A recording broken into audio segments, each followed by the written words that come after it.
जरा सोचिए, एक जमीन है जो कुदरती खजानों से लबालब भरी है, पर उसी जमीन के लोग सदियों से अपने ही हक के लिए लड़ रहे हैं।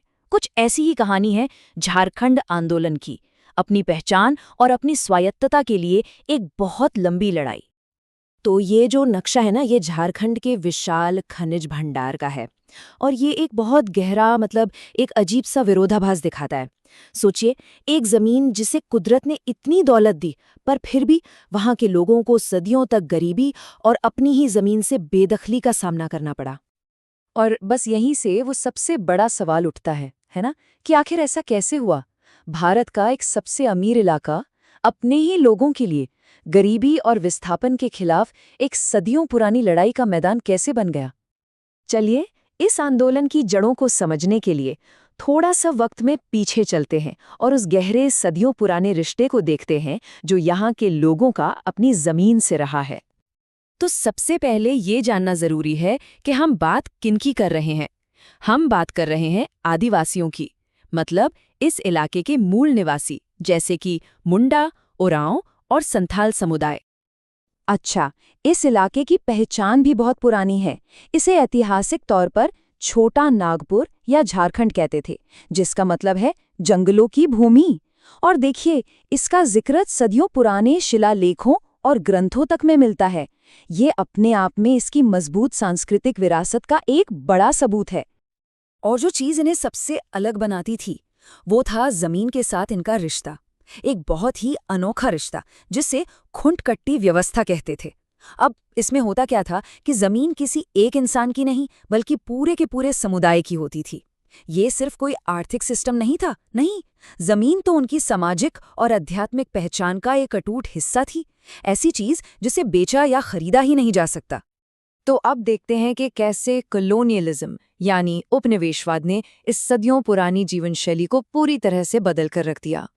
देखिए, हुआ ये कि 18वीं और 19वीं सदी में जब अंग्रेज आए, तो वो अपने साथ जमीन को लेकर एक बिल्कुल ही नया नजरिया लेकर आए। उनके लिए जमीन सामुदायिक विरासत नहीं, बल्कि सिर्फ पैसा कमाने का एक जरिया थी। और इसीलिए उन्होंने प्राइवेट ओनरशिप यानी निजी मालिकाना हक, लगान और भारी टैक्स ये सब लागू कर दिया। और इस जबरदस्ती के बदलाव का नतीजा ये हुआ कि 19वीं सदी में एक के बाद एक हिंसक विद्रोह हुए। इस टाइमलाइन पे हम देख सकते हैं कोल विद्रोह, फिर संथाल विद्रोह और बिरसा मुंडा का उलगुलान। ये सब आदिवासी समुदायों की अपनी जमीन और पहचान बचाने की लड़ाई थी। एक ऐसी लड़ाई जिसे अक्सर बड़ी बेरहमी से कुचल दिया गया। उनकी तकलीफ और उनका गुस्सा 1887 की इस याचिका में एकदम साफ महसूस होता है। इसमें वो बस यही गुहार लगा रहे थे कि उन्हें उन बाहरी लोगों से आज़ादी चाहिए जो उनके पुरखों की जमीन पर कब्जा कर रहे थे। 19वीं सदी के इन विद्रोहों को भले ही दबा दिया गया, लेकिन वो आग बुझी नहीं थी। और 20वीं सदी आते आते यही संघर्ष हथियारबंद बगावत से एक संगठित राजनीतिक आंदोलन में तब्दील हो गया। आदिवासी महासभा जैसे संगठन सामने आए और इन्होंने पहली बार अलग अलग आदिवासी समूहों को एक राजनीतिक झंडे के नीचे इकट्ठा किया। और मकसद सिर्फ एक था, एक अलग राज्य। और इस आंदोलन का एक बहुत बड़ा चेहरा बने जयपाल सिंह मुंडा।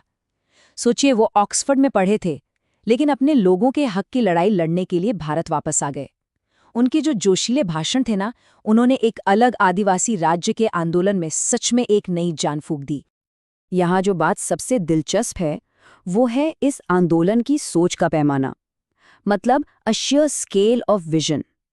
ये जो नक्शा है, इसमें देखिए, जिस झारखंड राज्य की मांग हो रही थी, वो कोई छोटा मोटा इलाका नहीं था, बल्कि ये बिहार, उड़ीसा और बंगाल तक फैला एक बहुत बड़ा इलाका था, जहां आदिवासी संस्कृति की जड़ें बहुत गहरी थीं।